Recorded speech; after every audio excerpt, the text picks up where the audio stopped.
Circular motion हम लोग पढ़ रहे थे, तो भैया सर्कुलर मोशन पढ़ते हैं, लिखेगा banking of road, banking of roads.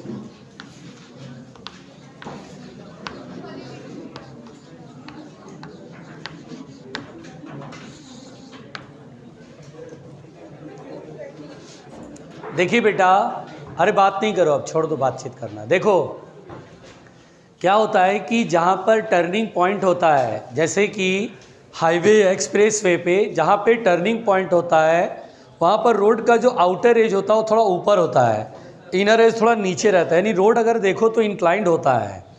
तो बेसिकली क्या होता है बेटा कि यहाँ पर ये जो रोड होता है आउटर एज और ये इनर एज है, तो आउटर एज और इनर एज पूरा ये रोड देखेंगे आप तो आउटर एज किसी हाइट पर होगा, यानी कि पूरा रोड इंक्लाइंड होगा। तो यहाँ पर जितना एंगल ऑफ इंक्लाइनेशन होता है उसे बोलते हैं बैंकिंग ऑफ रोड, यानी हम बोलते हैं रोड बैंक्ड है। ऐसा क्यों करते हैं? ऐसा इसलिए करते हैं जिससे कि आप तेज़ गति से चल रहे हैं, बहुत तेज़ स्पीड से चल रहे हैं, बहुत तेज़ स्पीड पे चल रहे हैं, अब अचानक से सीधा रोड तो चल रहे हैं आप, बिल्कुल सीधी सड़क पे चल रहे हैं आप, बहुत अच्छा, बिल्कुल फास्ट स्पीड है, लेकिन जब टर्न होता है रोड तो वहाँ पर टर्निंग होता है, यानी सर्कुलर मोशन होना है, और सर्कुलर मोशन के लिए सेंटर की तरफ नेट फोर्स लगना चाहिए। तो जब आप ऐसे बैंकिंग करते बेटा तो देखिए फ़ायदा क्या होता है। जैसे ये व्हीकल है, अब ये व्हीकल जो है बेटा ये देखिए यहाँ पे बड़े आराम से टर्न कर जाता है, ऐसे लगता है कि सर्कुलर पाथ में जिसका सेंटर यहाँ है। तो ऐसा करने से क्या होता है कि हम बहुत अच्छे से सेफली टर्न हो जाते हैं, एक्सीडेंट नहीं होता है। कारण क्या है कि ये जो रोड का सरफेस का जो नॉर्मल रिएक्शन है वो व्हीकल पे ऐसे लगता है, और नॉर्मल रिएक्शन देखिए बिल्कुल वर्टिकली न लग के किसी एंगल पे लगता है। जब रोड ऐसे हॉरिजॉन्टल तो नॉर्मल रिएक्शन बेटा बिल्कुल ऐसे लगता है, लेकिन जब रोड ऐसे इंक्लाइंड हो जाएगा तो ऑब्वियस सी बात है नॉर्मल रिएक्शन ऐसे लगेगा।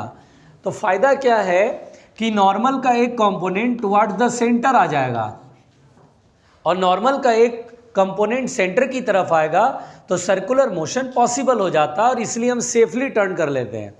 अगर टर्निंग पॉइंट पर रोड बिल्कुल हॉरिजॉन्टल है, अगर ये टर्निंग पॉइंट है रोड बिल्कुल हॉरिजॉन्टल है, तो यहाँ पर नॉर्मल रिएक्शन सेंटर की तरफ नहीं लगेगा, नॉर्मल रिएक्शन सेंटर की तरफ नहीं लगेगा। तो यहाँ पर जो है अनसेफ होता है, ऐसे रोड पे तेज गति से चला करके मोड़ लेना, हाई स्पीड से टर्न करना बहुत अनसेफ होता है, यहाँ एक्सीडेंट हो सकते हैं। क्यों? क्योंकि यहाँ पे रोड और टायर के बीच का लगने वाला फ्रिक्शन ही जो है वो केवल सेंटर की तरफ लग रहा है, और फ्रिक्शन एक लिमिट तक लगता है, उसके आगे नहीं लग पाएगा।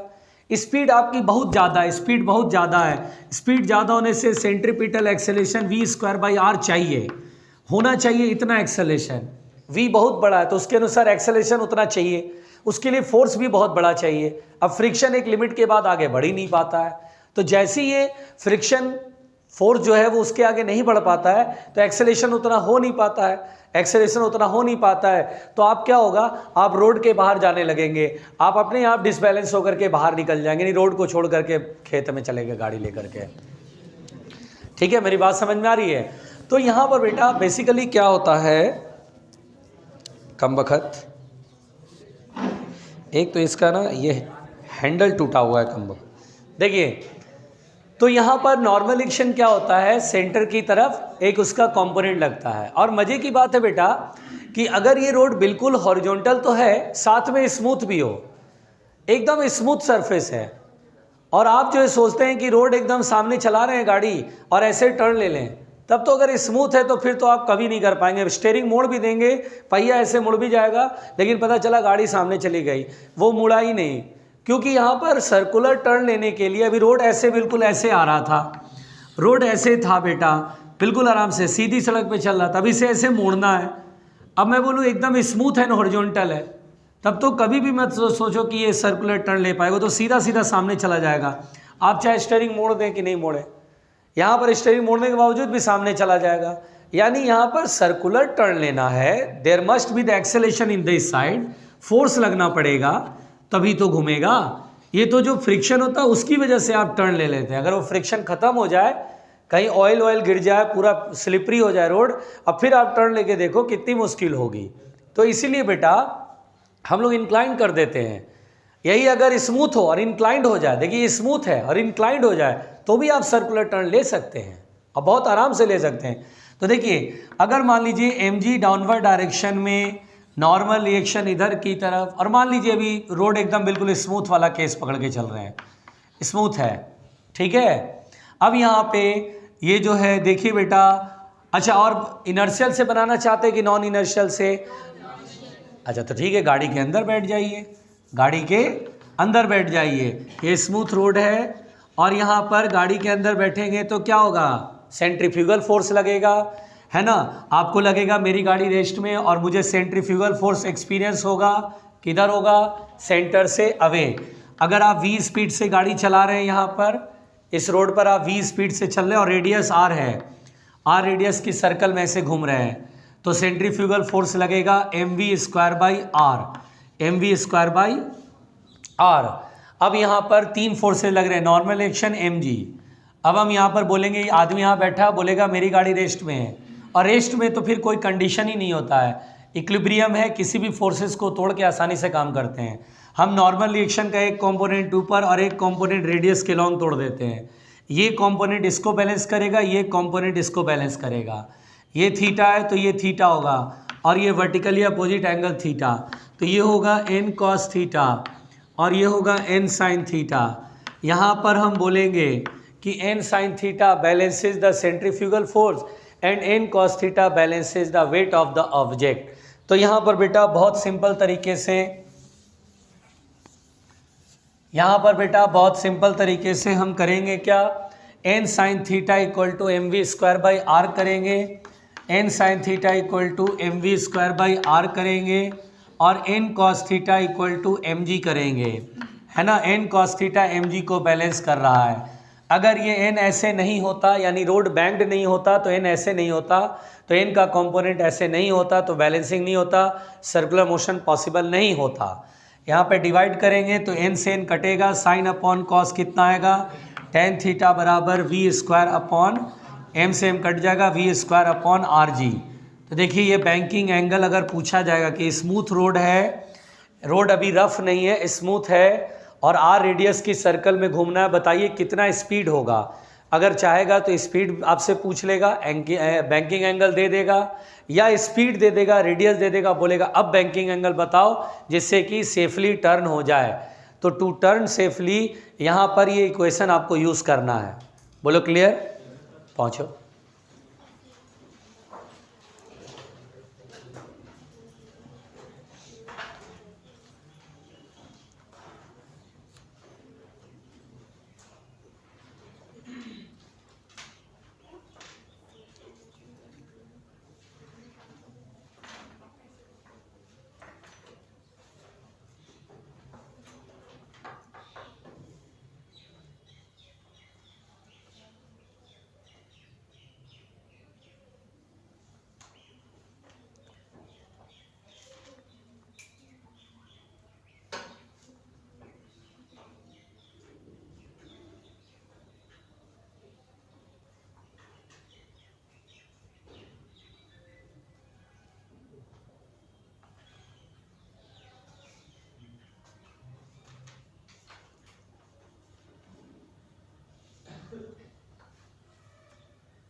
आराम से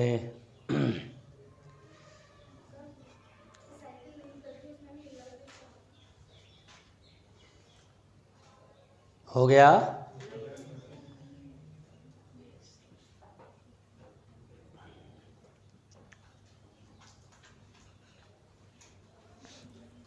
तो आज हमें मिटाना होगा। अभी कौन मिटा रहा है?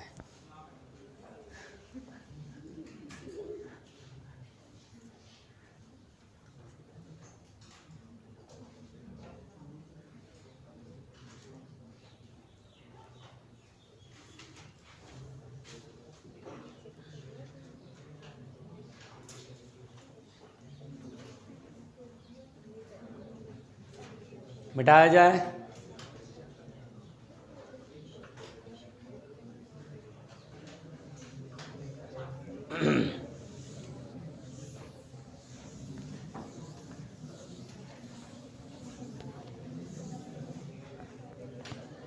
मिटा दे बेटा।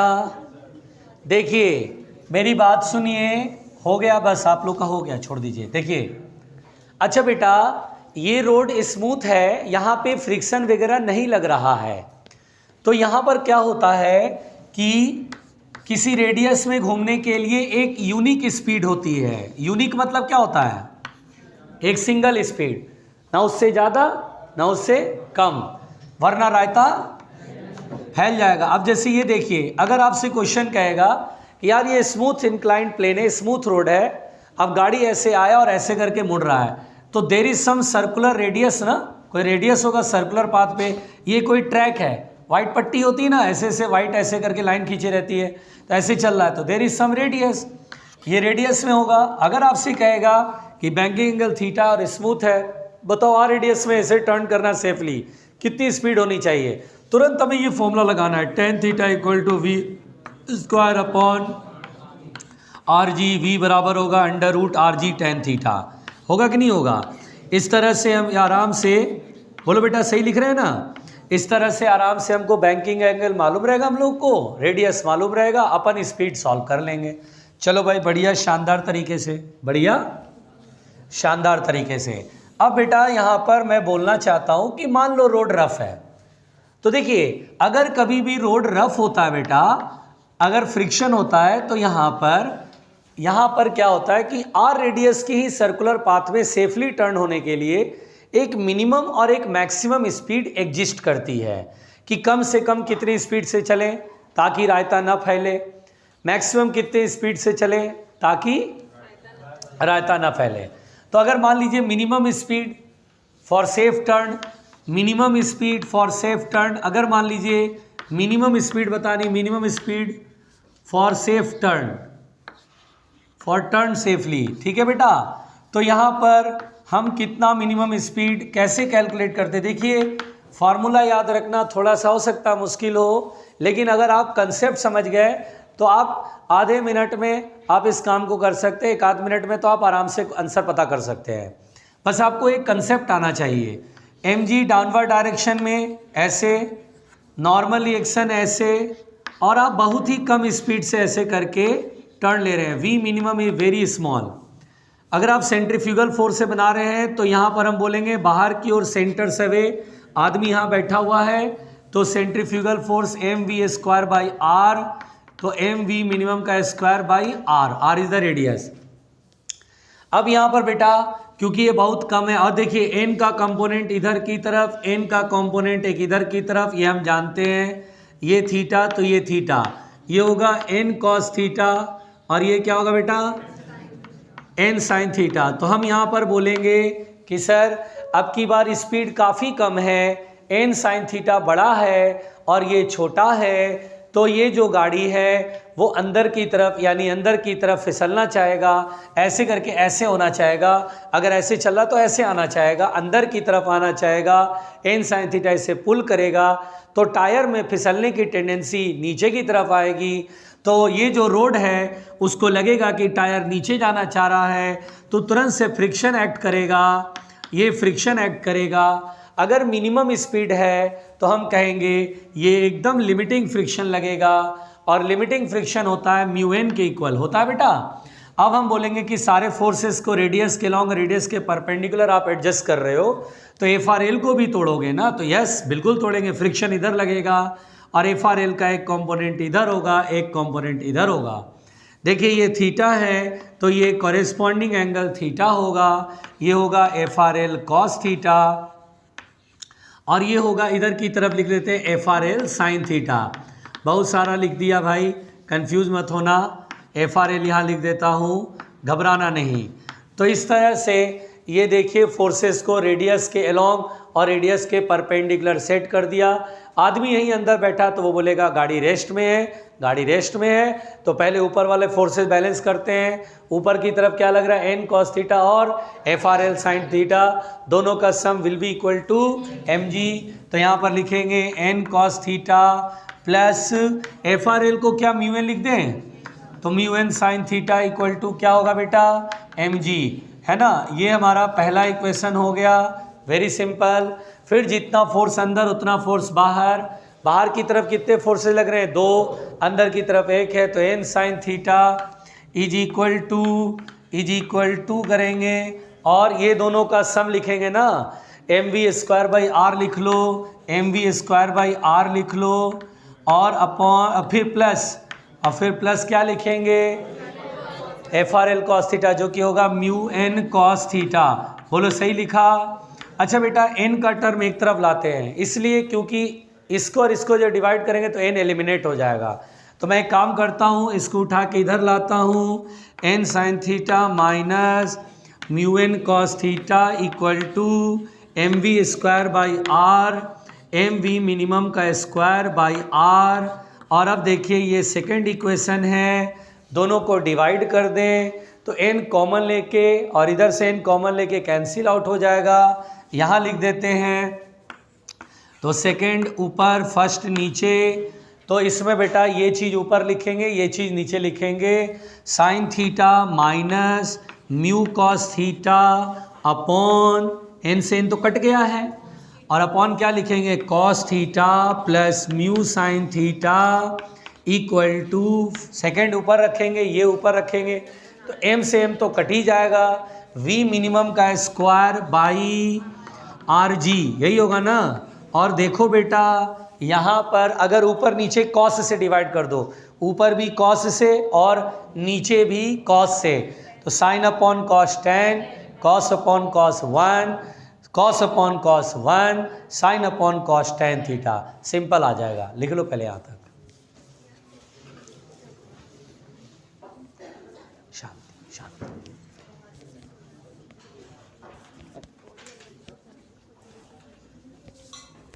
हो गया, बढ़िया।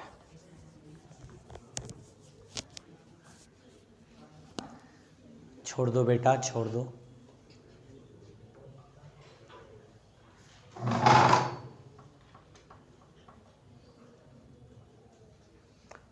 क्वेश्चन लगाना शुरू किया सर्कुलर मोशन का, अभी फ्रिक्शन खत्म नहीं हुआ। इस सर्कुलर मोशन के बाद ना ये लॉज ऑफ मोशन और सर्कुलर मोशन का एक डीपीपी देंगे मिक्स, 150-200 क्वेश्चन का, तो उसको फिर लगाना। बहुत लोग में इम्प्रूवमेंट नहीं देख रहा हूँ मैं, बहुत लोगों में इम्प्रूवमेंट नहीं देख रहा हूँ, इसलिए बोल रहा हूँ कि डीपीपी दे रहे हैं, जिससे आप सारी चीज़ें रिवाइज करके फिर उन क्वेश्चंस को बनाइएगा तो इम्प्रूव कर जाइएगा।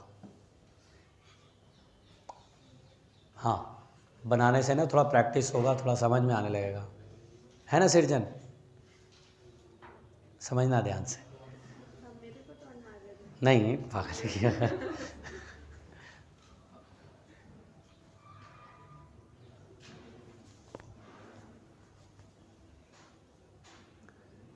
आज मनोज कुमार सिंह नहीं आया, क्यों?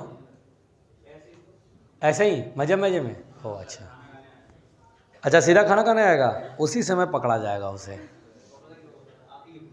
आती है फिजिक्स? अच्छा, भाव बढ़ गए तुम्हारे उसके, तुम्हारे सामने भाव बढ़ गए उसके, है ना। मेरे सामने तो भाव नहीं बढ़े अभी तक। अच्छा,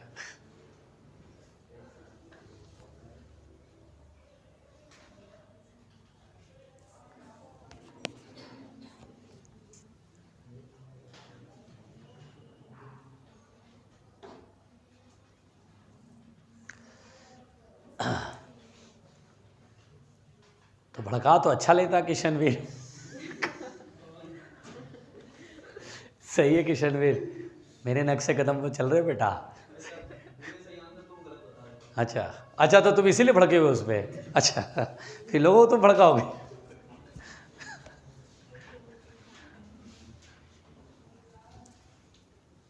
हो गया भाई।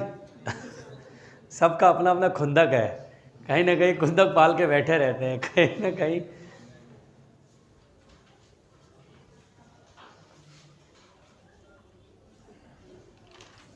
कृपया जल्दी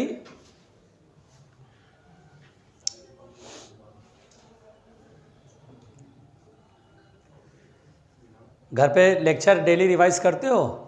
15-20 मिनट आधे घंटे डेली रिवाइज क्या करो, तभी ना फिजिक्स दिमाग में रहेगी, वरना बहुत तेज़ी से उड़ जाती है एकदम।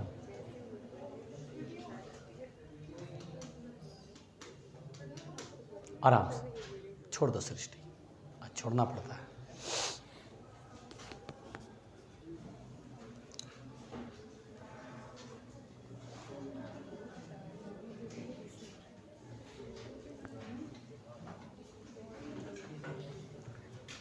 मिटाएं।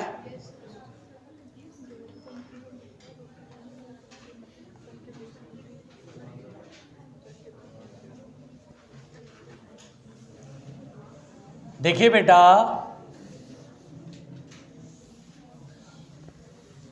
ध्यान दीजिए, अगर मेरे से कहेगा, ये देखिए, इसको ध्यान से देखिए, इसका ये फॉर्मेट जरा ठीक से लिखते हैं। कॉस डिवाइड कर दे तो साइन अपॉन कॉस कितना, tan theta, minus cos by cos खत्म, अपॉन फिर कॉस बाई कॉस खत्म, और ये टेन थीटा बराबर वी मिनिमम का स्क्वायर अपॉन आर जी। ठीक है, और अब वी मिनिमम का वैल्यू बहुत आराम से हम लिख देंगे, वी मिनिमम बराबर होगा अंडर रूट आर जी, ऊपर चला जाएगा ब्रैकेट में tan theta minus mu upon 1 plus mu tan theta. एक बार घर पर जा कर के ज़रूर रिवाइज करें, है ना, ये डेली का काम करें। जब मैं बोलता हूँ ना, तो ये सब ना ऐसे तरीके हैं जिससे कि आप फिजिक्स को ठीक कर सकते हैं। इसलिए घर पे जाके डेली लेक्चर रिवाइज करें, आधे पौन घंटा लगेगा। एक बार क्या लिखा, डेरिवेशन है, कुछ थोड़ा बहुत फार्मूले है वो देख लिया, है ना, क्वेश्चन जो करा है वो एक बार बना के देख लिया। इससे क्या आपके दिमाग में फिजिक्स आ जाएगी। ये मैं आज ज्ञान दे रहा हूँ, कल नहीं दूंगा ज्ञान, ठीक है, डेली डेली थोड़ी ना ज्ञान देता रहूँगा। तो ये काम तो आपको एक रूटीन में लाना है, आपको अपना रूटीन फॉलो करना होगा।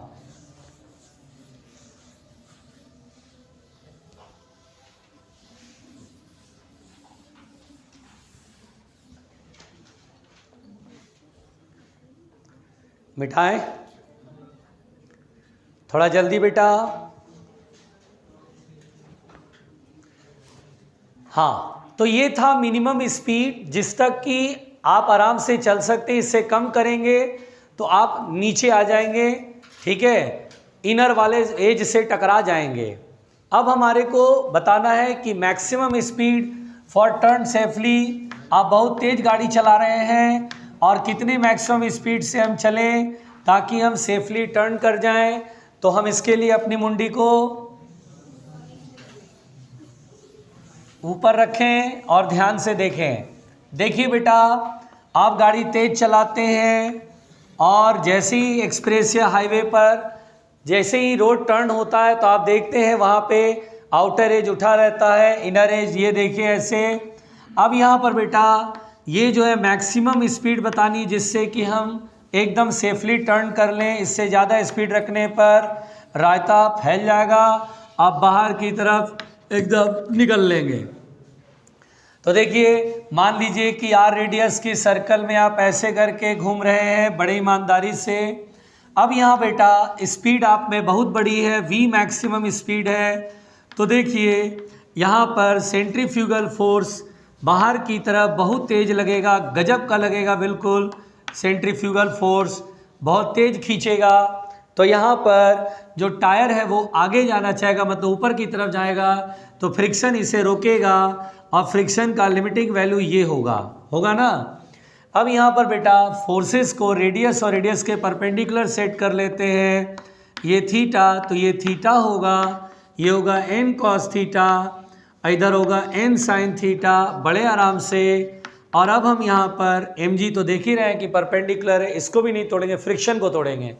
फ्रिक्शन का एक कंपोनेंट इधर होगा और एक कंपोनेंट इधर होगा। ये थीटा है तो ये थीटा होगा ऑल्टरनेट एंगल से, इधर कॉस होगा इधर साइन होगा, F r l sine theta होगा और इधर F r L cos theta होगा।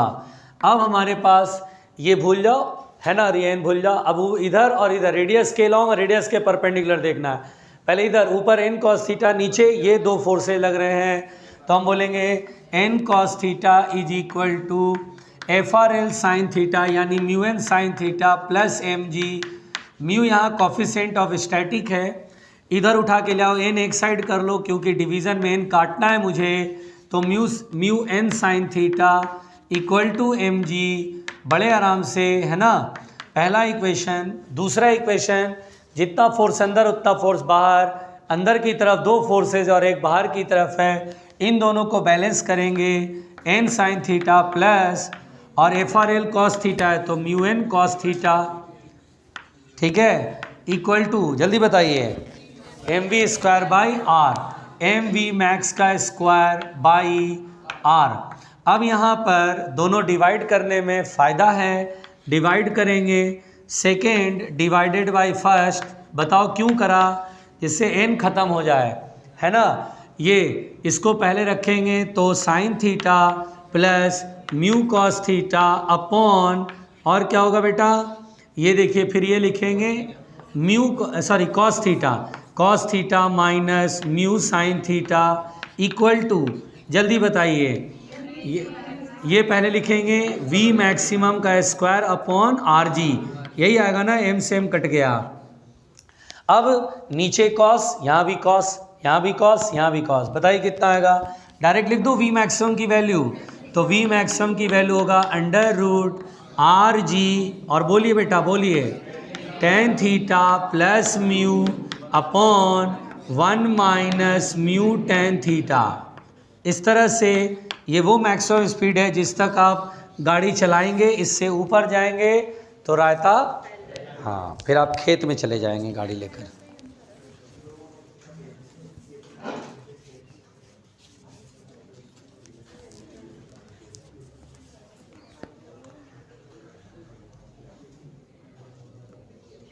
आराम से, सब व्यर्थ है, पता है आप सभी लोगों को।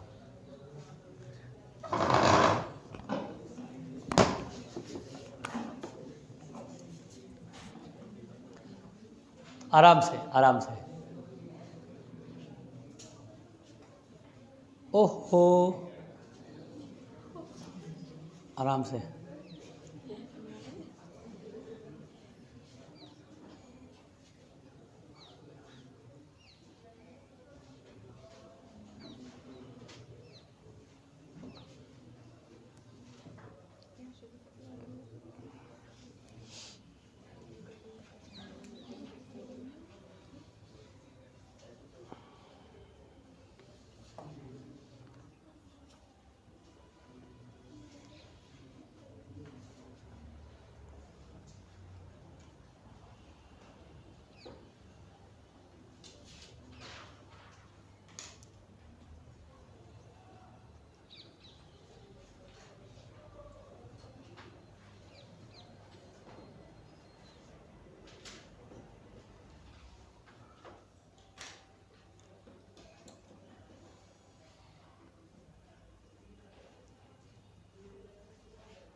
हो गया।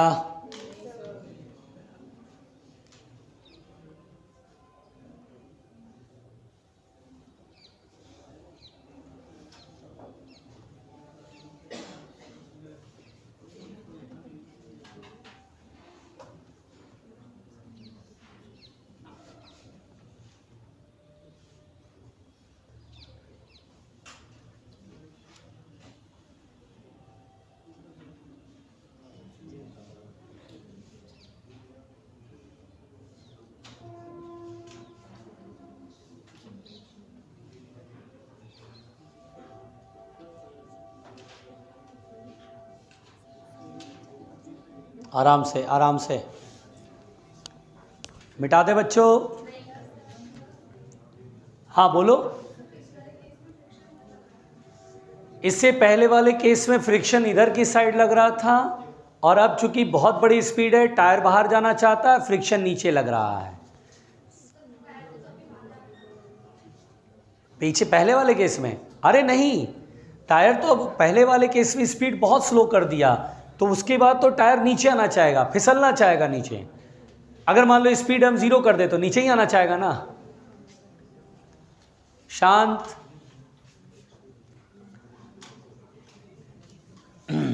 अब देखिए बेटा, तो इसलिए कभी भी रोड में अगर फ्रिक्शन हो जाए तो आपको मिनिमम और मैक्सिमम स्पीड एग्जिस्ट करेगा, और मिनिमम और मैक्सिमम स्पीड का कंसेप्ट आपको याद होना चाहिए। ये मैंने क्लास में डिस्कस कर दिया है, मिटा देता हूँ, ठीक है। देखिए अब यहाँ पर बेटा बहुत आराम से सुनिएगा, प्लीज़ सुनिए। तो यहाँ तक हम लोगों ने बैंकिंग ऑफ रोड को समझा, बहुत आराम से सुनिएगा। Turning of a cyclist, turning of a cyclist, cycle वाला जब साइकिल चलाता है मुंडी ऊपर रख के, देखिए साइकिल वाला जब साइकिल चलाता है तो देखिए मेरी बात सुनिए, मेरी बात सुनिए। देखिए साइकिल तो एक्सप्रेस वे पे चलाएंगे नहीं, साइकिल तो यही गली मोहल्ले वाले रोड जो चलते हैं, सर्विस रोड, उस पे चलते हैं हम लोग साइकिल लेकर। तो बेटा यहाँ पर मेरी बात सुनिए, यहाँ पर सर्विस रोड में अक्सर आप देखते हैं कि जहाँ टर्निंग होता है वहाँ ये ख्याल नहीं रखा जाता है कि रोड का आउटर एज उठाओ, क्योंकि मालूम है सबको कि सर्विस रोड है, शहर की सड़कें ऐसे ही होती हैं नॉर्मली, जहाँ टर्निंग होता है वहाँ फ्लैट रहती है, हॉरिजॉन्टल रहती है। हाँ, जहाँ पर एक्सप्रेस वे हाईवे होता है वहाँ पर स्पीड ज़्यादा होती है। अब ऐसा हो कि अगर इंजीनियर का दिमाग ख़राब हो जाए और हाईवे एक्सप्रेस वे बनाने में टर्निंग पॉइंट पर जो है अब आउटर एज ना उठाए तो बहुत रायता फैल जाएगा, ठीक है, क्योंकि गाड़ियाँ तेज़ चलेंगी। भाई एकदम सुनसान सड़क, सपाट सड़क, बढ़िया सड़क पे तो आदमी गाड़ी का स्पीड बढ़ा ही लेता है, गाड़ी का स्पीड बढ़ा लेगा।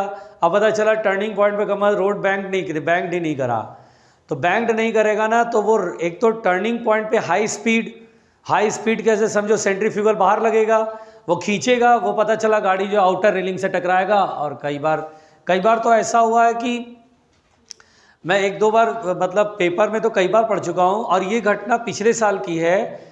नोएडा का इंजीनियर जो था, सॉफ्टवेयर बताया था ना शायद एक बार, 4 लोग दोस्त थे ना, और चारों दोस्त क्या हुआ, एक ने नई गाड़ी खरीदी, एकदम बिल्कुल अमर उजाला में बढ़िया शानदार पूरी स्टोरी, बिल्कुल इतना बड़ा विभत्स घटना था। और उसमें क्या हुआ, 4 इंजीनियर थे, एक ही कंपनी में काम करते थे, उसमें एक जो है नया गाड़ी खरीदा, फोर्ड फीगो, पता नहीं कौन सी गाड़ी खरीदा, मैं भूल गया, ईगो स्पोर्ट टाइप की गाड़ी खरीदा। तो गाड़ी खरीदा तो 3 बोला कि चलो भाई नया गाड़ी है, चलो घुमाओ, बोला लाओ बैठो। तो ये जिसकी गाड़ी थी वो तो संभल के चला रहा था, नई गाड़ी है, स्क्रैच ना लग जाए, कुछ हो नहीं जाए। तो फिर बोला अरे तुम लाओ, एक्सप्रेसवे पे आ गया, नोएडा तो एक्सप्रेसवे के बगल में ही है, तो चलाते चलाते एक्सप्रेसवे पे आ गया। अब एक्सप्रेसवे पे जेवर उवर का कोई टोल वाला, वहाँ से मोड़ना होगा गाड़ी लोग को। तो बोला एक दोस्त बोला अरे लाओ तुम यार, बैल कैसे चलाते हो तुम यार, लाओ मैं चलाता हूँ। और वो बैठा, नई गाड़ी, पिकअप हाई, और उसने एक्सीलेटर दबा दिया, गाड़ी जो है 100 से तुरंत 130, 150, 160। और आपने देखा नहीं होगा, मैं तो कितनी बार देखा, BMW, ऑडी जो सब उधर दिल्ली वाले लड़के सब होते हैं, पागल टाइप के, पता नहीं 3-4 लोग एकदम बिल्कुल एक्सप्रेस पे आते ही खाली यही दौड़ाने गाड़ी। और कभी कभी तो मैं देखा 170, 180 की रफ्तार से गाड़ी भग गई, मैं गाड़ी चला रहा हूँ और वो आया सट से निकल गया। मैंने कहा अरे भाई, हाँ, और बहुत तेज़ी से निकल गया, पता भी नहीं पड़ता था, बहुत तेज़ी से निकल गया एकदम। देखा अभी ब्लू गाड़ी गई, BMW का स्टिकर पीछे, कहा BMW है, जा रही गायब हो गई। अरे भाई साहब, बहुत भयंकर स्पीड थी। तो मैंने कहा अच्छा वो सब दिखता है, DL है तो इसका मतलब दिल्ली के लड़के, और दिल्ली के लड़के तो फिर वैसे ही है ना, बहुत बड़े बदमाश, ठीक है। वो तो गाड़ी एक्सप्रेस वे लेके ही आते। अच्छा उनके पिता माता जी बहुत बड़े बड़े अमीर रईस टाइप के होते हैं, वो कहते हैं रईस ज़्यादे बोलते हैं उनको, रईस ज़्यादे। तो रईसों के बिगड़े हुए लौंडे सब जो है वो निकल जाते हैं और गाड़ी दौड़ाते हैं। तो खैर ये बोला अरे ला यार, गाड़ी छीन लिया उसे, आइए चला, आई लगा फुल स्पीड चलाने, होगा 170, 180 की स्पीड। अब क्या होता है, नोएडा से जब आप उतरते हैं ना, उधर एक्सप्रेस वे उतरते हैं तो नोएडा की तरफ नोएडा एक्सप्रेस वे कहते हैं, वो आप लोग नहीं गए होंगे, वहाँ पे गए हैं, एक्सप्रेस वे से आप उतरते हैं ऐसे। अच्छा टर्निंग है ये, and that turning is very dangerous. अगर आपकी स्पीड हाई है तो आपका रायता फैलता, तो वही सर्कुलर टर्न होता है। अब बहुत तेज स्पीड था, कर नहीं पाया कवर, वो सीधा आउटर रेलिंग। अब चूंकि कार की स्पीड इतनी ज़्यादा है कि आउटर रेलिंग को तोड़ करके कार एकदम सीधा नीचे, अब वो 70 फुट की ऊंचाई है भयंकर वाली, वो एकदम सीधा नीचे। सब मर गए, एक आध बच गया शायद वो बहुत बुरी तरीके से घायल थे, जो बचा वो भी बहुत बुरी तरीके से, एक अप्रॉक्सीमेटली इक्वल टू मरने जैसा था हालत उसका। अब बाकी 3 तो वहीं स्पॉट डेथ हो गया। लो कर लो, गाड़ी बचाने के चक्कर में अपनी जीवन भी खो दिए, तो क्या ज़रूरत था। तो ये वो लोग भूल चुके थे, वो भूल चुके थे कि भैया टर्निंग पॉइंट पर क्या रखना चाहिए, है कि नहीं, वो ये भूल चुके थे, है ना। और ये बहुत विवश घटना घटी। मैंने कहा अरे यार, खैर। और आज ही के पेपर में फिर वही 3 लौंडे थे। आज ही पेपर में छपा अमर उजाला में 3 लौंडे थे, और शादी वादी में गए थे बारात में, गाड़ी हाथ लग गई इनको। अब गाड़ी हाथ लग गई तो जाहिर सी बात है, ये जो नया खून होता ना, नया उम्र, नई जोश, नई उमंग, कर दिखाएंगे कुछ, पता चला कर क्या दिखाएंगे, बोले चलो दूसरे गोले पे, क्या करोगे यहाँ। अब वही हुआ, गाड़ी एकदम तेज चलाते। जानते हो क्या किया, रोड के किनारे ईंट का ऐसे चकता लगा हुआ है, वो रोड के किनारे है, कोई गाड़ी वाड़ी चले तो बात अलग, रोड के किनारे चकता लगा हुआ है, ठीक है भाई। अब इतनी हाई स्पीड में चला रहा है, इतनी हाई स्पीड में चला रहा है, गया चकते को मार दिया, कार एकदम पिचक गई, आगे वाली कार चकते से टकराई, ईंट का बहुत बड़ा एकदम ढेर लगा हुआ है, वो कार में इतना मोशन है कि पीछे और आगे मिलके ऐसे हो गया। और तीनों ऐसे निपटे हैं ना कि तीनों एकदम पापड़ बन गए कि दरवाजे के नीचे से पार्सल कर दो, कोई बात नहीं है, ऐसी हालत हुई है। कर लो बढ़िया शानदार तरीके से। खैर, लेकिन बेटा जो गली मोहल्लों की सड़कें होती हैं वो एकदम डटे रहते हैं, बोलते हैं हम बैंक्ड नहीं होंगे, हम बैंक ढीठ होते हैं एकदम, बिल्कुल एकदम ऐसे फ्लैट होते हैं, चाहे कुछ भी कर लो हम तो नहीं बनाएंगे। इंजीनियर बोलता हम बनाएंगे नहीं, एक्सप्रेस हाईवे देखेंगे, इसको नहीं देखेंगे, तो एकदम फ्लैट होते हैं। तो वहाँ पर क्या होता है बेटा, साइकिल वाला जब साइकिल चला रहा होता है तो भैया कोई नहीं झुकेगा, तो किसी को तो झुकना पड़ेगा ना। तो आप बाइक या साइकिल चलाते, इधर मुड़ना होता तो आप अपने आप बेंड हो जाते, होते कि नहीं होते बेंड। तो देखिए जब आप साइकिल लेके चलते हैं, देखिए हम साइकिल नहीं बना पाएंगे अभी, हम ऐसे मान लेते हैं ये साइकिल वाला है ना, ठीक है, फ्रंट व्यू आप पीछे से देख रहे हैं ऐसे, साइकिल वाला ऐसे, तो साइकिल वाला ये हॉरिजॉन्टल रोड है बेटा, ये हॉरिजॉन्टल रोड है। और बेसिकली क्या होता है, मैं मुंडी के ऊपर रखता हूँ और ये वर्टिकल जो है, वर्टिकल के साथ ये एंगल बनाता है, इसलिए बोलते हैं कि टर्निंग ऑफ द साइक्लिस्ट या बेंडिंग ऑफ द साइक्लिस्ट। कोई भी साइकिल वाला, आप भी फील करा होगा, आपने भी साइकिल चलाया, स्कूटर चलाया, बाइक चलाया, आप भी टर्निंग पॉइंट पर जहाँ टर्न होता है वो आप खुद ही मुड़ जाते हैं। तो जब आप मुड़ते हैं तो एंगल तो बनाएंगे ना वर्टिकल से।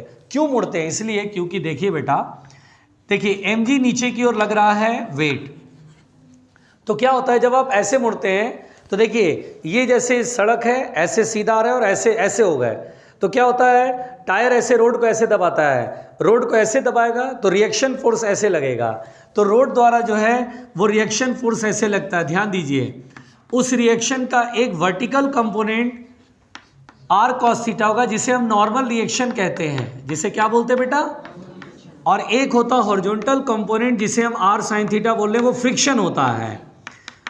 आप जानते हैं ना, रोड के पैरेलल, सरफेस के पैरेलल फ्रिक्शन लगता है। अगर ये स्मूथ रहेगा तो आप टर्न ही नहीं ले पाएंगे, खुद ही गिर जाएंगे, है ना। यहाँ पे रफ रोड है तो एक्चुअली जब आप ऐसे रहते तो टायर में फिसलने की टेंडेंसी बाहर की तरफ बनती है, होगी कि नहीं होगी। ऐसे चल रहा और ऐसे करके ऐसे हो गया, फिसलने की टेंडेंसी बाहर की तरफ टायर में, तो फ्रिक्शन लग रहा है। तो फ्रिक्शन और नॉर्मल का जो रिजल्टेंट होता है उसे बोलते हैं रोड द्वारा reaction force, net contact force. याद आ रहा है कॉन्टैक्ट फोर्स, फ्रिक्शन में पढ़ाया था कि रोड ने नॉर्मल एक्शन इधर लगाया, फ्रिक्शन इधर लगाया, this is the net contact force, जिसका एक कंपोनेंट नॉर्मल एक्शन, एक कंपोनेंट फ्रिक्शन कहलाता है। अरे बोलो। और ये सेंटर की तरफ लग रहा है, which provides the required centripetal force. v speed से साइकिल वाला घूम रहा है r रेडियस की सर्कल में, मान लीजिए r रेडियस है, तो हम बोलेंगे sir r cos theta mg को बैलेंस करेगा, यानी नॉर्मल रिएक्शन mg को बैलेंस करेगा, और ये जो है ये वाला जो है वो सेंट्रीपिटल फोर्स होगा, और centripetal force mv square by r होगा। अब यहाँ पर बेटा फर्स्ट इक्वेशन है, सेकेंड इक्वेशन है, सेकेंड डिवाइडेड बाई फर्स्ट कर लो, जिससे कि ये r जो रिएक्शन फोर्स है, नेट कॉन्टैक्ट फोर्स, वो कट जाएगा। साइन अपॉन कॉस कितना होगा, tan थीटा। यानी जैसे बैंकिंग ऑफ रोड का फॉर्मूला था उसी तरह बेंडिंग ऑफ साइक्लिस्ट या टर्निंग ऑफ साइक्लिस्ट वाला फॉर्मूला है। आ रही बात समझ में, लिखो।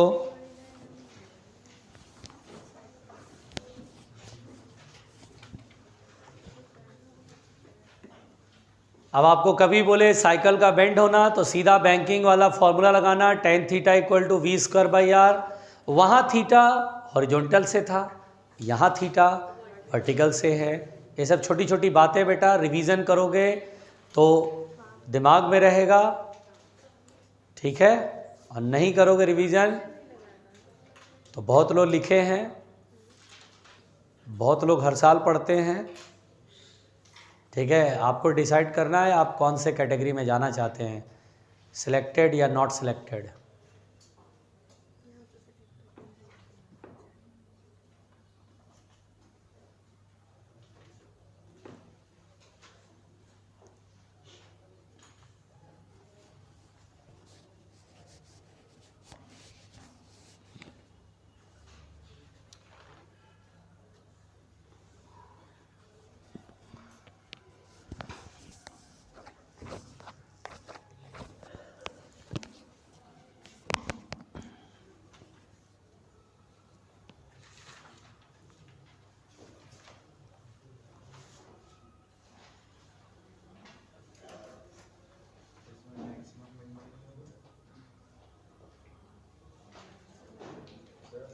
हाँ बोलो।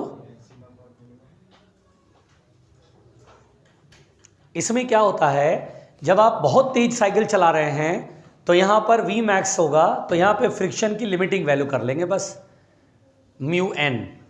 तो अगर हमसे कहेगा मैक्सिमम स्पीड तो हम बोलेंगे म्यू एन बराबर M V square by R, और एन हमेशा एम जी के इक्वल होना है।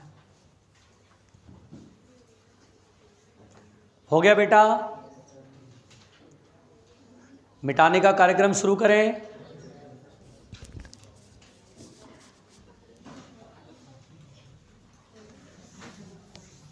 लिखेगा skidding of a car, skidding यानी कार का फिसलना,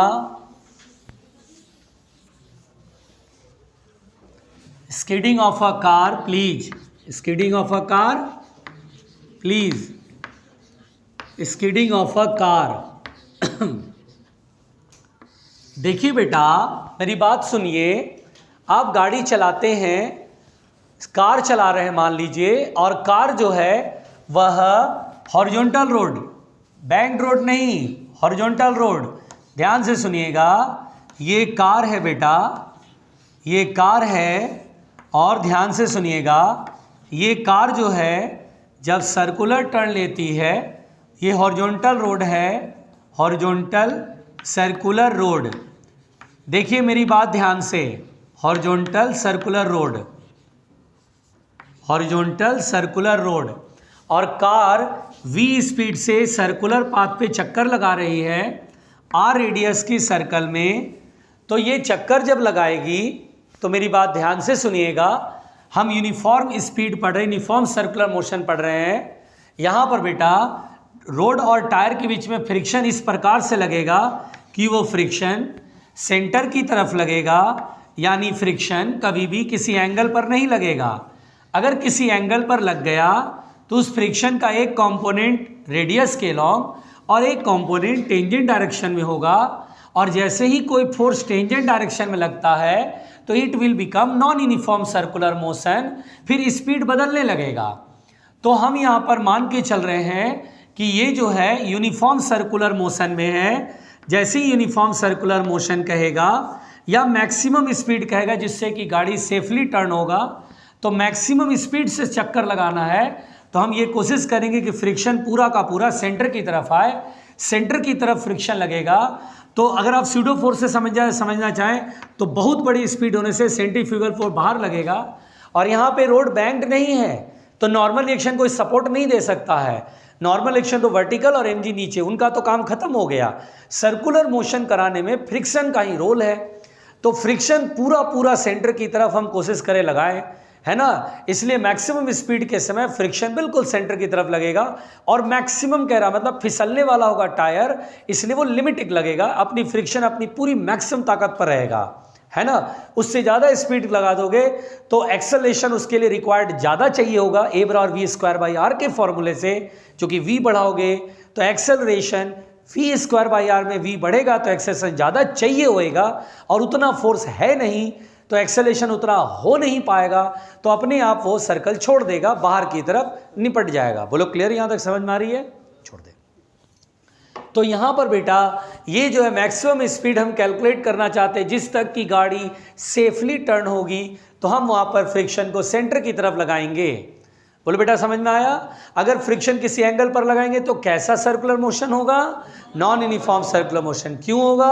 क्योंकि फ्रिक्शन का एक कंपोनेंट टेंजेंट की तरफ आएगा, और टेंजेंट डायरेक्शन में फोर्स जैसे ही लगता है तो हम उसे बोलते हैं नॉन यूसीएम, उसमें स्पीड बढ़ेगा या तो घटेगा। बोलो क्लियर हो गया? तो यहाँ पर बेटा हम समझेंगे फ्रिक्शन इधर और mv²/r इधर। तो यहाँ पर सुनिएगा ध्यान से, mv मैक्स का स्क्वायर/r ये वो स्पीड है जिस तक गाड़ी इस सर्कुलर हॉरिजॉन्टल रोड, देखिएगा बेटा हॉरिजॉन्टल है, बैंकिंग नहीं है, तो नॉर्मल एक्शन का तो कोई रोल ही नहीं यहाँ पर है। और FRL बराबर म्यू n, और n की वैल्यू यहाँ mg की इक्वल है mv मैक्स का स्क्वायर/r, और यहाँ पर m से m कैंसिल आउट, तो v मैक्स बराबर हो गया √μg/r। रुकिएगा बेटा, यानी अगर गाड़ी की स्पीड लेस देन और इक्वल टू √μg/r है तो नो स्किडिंग, यानी गाड़ी सेफली टर्न होगी, टायर नहीं फिसलेंगे, आपको कोई भी एक्सीडेंट का सामना नहीं करना पड़ेगा। लेकिन अगर गलती से आपने अपनी स्पीड √μg/r से बड़ी कर दिया तो गाड़ी जो है फिसलने लगेगा और गाड़ी पर से आपका कंट्रोल छूट जाएगा। बोलो क्लियर हो गया? सब रफ्तार का खेल है, रफ्तार ही कम रखो तो क्या प्रॉब्लम है।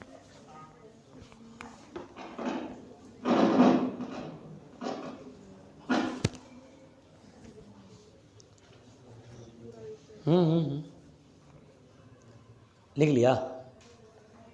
तो लिखने में लेट लगाओगी, फिर बोलोगे सर नहीं हुआ नहीं हुआ। लिखो।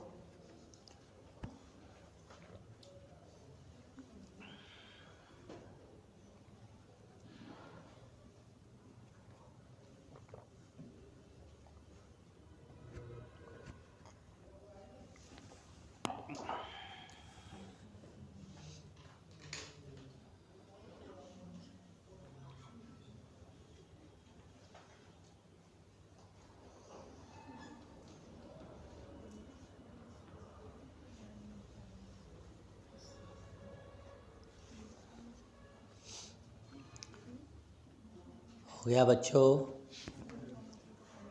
कोई डर वर की फीलिंग तो नहीं आ रही है?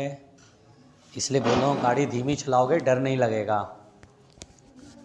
सारा रायता तेज रफ्तार की वजह से होता है। शांत।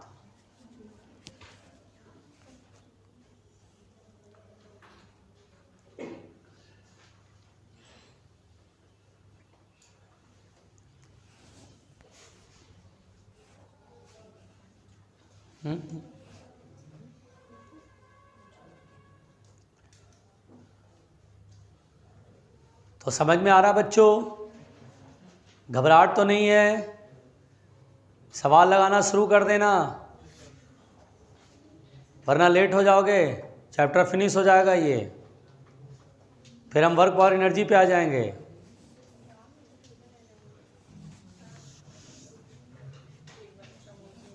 कुछ नहीं इसमें, गाड़ी घूम रही है, फ्रिक्शन लग रहा है, फ्रिक्शन सेंट्रीफ्यूगल फोर्स बैलेंस कर रहा है, खत्म हो गया। इसमें कौन सी इतनी बड़ी बात करा? यूनिफॉर्म। हम गाड़ी एकदम मैक्सिमम स्पीड से घुमाए जा रहे, जरा सा भी गड़बड़ किया, एक्सीलेटर दबाया, बस रायता फैल जाएगा बाहर। फिर वो उस समय क्या होगा? एक्सीलेटर बढ़ाएंगे, स्पीड बढ़ेगा तो बाहर। उस समय हम क्या बता रहे हैं? यूसीएम में घूम रहा है। क्या घूम रहा है बेटा? वरना इतनी स्पीड पकड़ ही नहीं पाएगा। अगर नॉन यूसीएम में रहेगा तो फिर स्पीड बढ़ने लगेगा, फ्रिक्शन इधर कम हो जाएगा तो अपने आप बाहर निकल जाओगे। नहीं समझे? बता रहा हूं, मिटा दो इसे। अच्छा बच्चों देखिए, छोटी सी बात है, मेरी बात सुनिए। देखो बेटा, अगर ये मान लीजिए गाड़ी है और ये कह रहे हैं कि सर चलो ठीक है, फ्रिक्शन अंदर की तरफ लग रहा है, लिमिटिंग लग रहा है, और आपने 10 मीटर पर सेकेंड की स्पीड रखा हुआ है, this is the maximum speed. अब आपने क्या करा? फिर एक्सेलेरेटर को बढ़ाया, गियर चढ़ाया और उसके बाद एक्सेलेरेटर दबा दिया, तो गाड़ी की स्पीड फिर बढ़नी चाहेगी। गाड़ी की स्पीड क्या होगी? बढ़नी चाहेगी। अच्छा, स्पीड बढ़ती कैसे है? जब तक कि फ्रिक्शन, कोई फोर्स आगे की तरफ लगेगा तभी तो बढ़ेगी भाई। बिना फोर्स के कोई स्पीड बढ़ा सकता है आगे? और जब आप सीधी सड़क पे गाड़ी चलाते हो और आप एक्सेलेरेटर दबाते हो तो गाड़ी कौन आगे की ओर बढ़ाता है स्पीड? फ्रिक्शन। रोड और टायर के बीच में लगने वाला फ्रिक्शन आगे की तरफ लग रहा होता है, वही फ्रिक्शन आपकी गाड़ी की स्पीड को बढ़ाता है। जैसे ही आप स्पीड बढ़ाने की कोशिश में एक्सेलेरेटर दबाओगे, फटाक से फ्रिक्शन यहाँ आ जाएगा, फटाक से, क्योंकि फ्रिक्शन अपने लिमिट पर है, उससे ज़्यादा हो नहीं सकता है, तो फटाक से फ्रिक्शन कहाँ जाएगा? यहाँ, क्योंकि टायर तुरंत अपना थोड़ा सा ओरिएंटेशन चेंज करेगा और फ्रिक्शन किसी एंगल पर लगने लगेगा।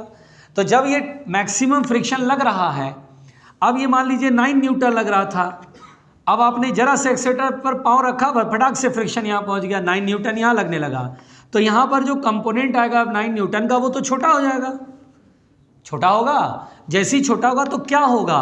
इतने स्पीड के लिए यहाँ फोर्स चाहिए था 9, अब क्या है 8, तो ये तो कम पड़ गया, इनसफिशिएंट हो गया। अब इनसफिशिएंट हो गया तो एक्सेलरेशन होता है v²/r। अब आप सोचिए, एक्सेलरेशन जो है वो यहाँ पर जितना चाहिए था फोर्स उतना लग नहीं पा रहा है, तो इसको कम होने के लिए v है 10, है ना, 10 से हल्का सा 11 हुआ, तो ये ऊपर बढ़ रहा है, तो फिर ये नीचे भी तो बढ़ना चाहिए, नीचे बढ़ेगा तो ये चीज़ छोटा हो पाएगा, तो रेडियस क्या होगा? बढ़ने लगेगा, यानी आप बाहर की तरफ जाने लगोगे ताकि रेडियस ज़्यादा हो जाए, तो ये अपने आप होगा। जैसे ही पाँव रखा है एक्सेलेरेटर पे, बस फटाक से गाड़ी बाहर जाने लगेगी। क्यों? क्योंकि स्पीड बढ़ने लगेगा, तो फिर रेडियस बढ़ेगी ताकि एक्सेलेरेशन छोटा पड़े, ताकि फ्रिक्शन बैलेंस कर सके। लेकिन ये एक बार जब बाहर जाना शुरू करता है तो इनर्शिया जो है मैं बाहर की तरफ खींचता ही चला जाता है। इसलिए मैं बोल रहा हूँ कि कार पर से आपका कंट्रोल छूट जाएगा। आपको लगेगा हम तो गाड़ी ब्रेक मार रहे, लेकिन वो गाड़ी एक बार बाहर जा रही तो जा रही है, फिर वो स्किड करने लगती है गाड़ी, तो हमारा कंट्रोल छूट जाता है। जैसे मैं कहूँ गाड़ी चलाते हो तो कंट्रोलिंग करने के लिए ब्रेक होता है, एक्सेलेरेटर होता है। अब गाड़ी जब स्किड करेगी ना तो आप कंट्रोल नहीं कर पाओगे। मेरी बात समझ में आ रही है? कभी भी हम लोग सामने देखते हैं कि ट्रैफिक लाइट है, हमें गाड़ी रोकना, हम तेज़ रफ्तार में चल रहे हैं, तो कभी भी एक एक्सपर्ट ड्राइवर क्या करता है, कभी भी अचानक से ब्रेक नहीं लगाएगा, वो हमेशा ब्रेक झटका देगा फिर छोड़ेगा, फिर झटका देगा फिर छोड़ेगा, 2-3 बार में वो झटका सा हल्का हल्का करके करोगेगा। कारण क्योंकि एक बार गाड़ी स्किड कर गई तो हम गाड़ी को कंट्रोल ही नहीं कर पाएंगे, फिर गाड़ी अपने तरीके से स्किड कर जा रही है, क्योंकि हम ब्रेक तो लगाए हुए हैं, टायर रुका लेकिन वो स्किड कर रहा है। अब हम गेट खोल के बाहर निकल पाएँ तब तक गाड़ी ने रायता फैला दिया अपना, इसीलिए ये जो है स्किडिंग होने लगती है और हम बोलते हैं एक्सीडेंट हो गया। बात समझ में आई? तो इतना डीप स्टडी नहीं करना है, लेकिन फिर भी आप पूछ रहे इसलिए बता रहे हैं। आपको मैक्सिमम स्पीड बस स्किडिंग ऑफ कार में याद रखना √μgr होता है। बोलो समझ में आया? लिखिएगा headline, over turning of a car.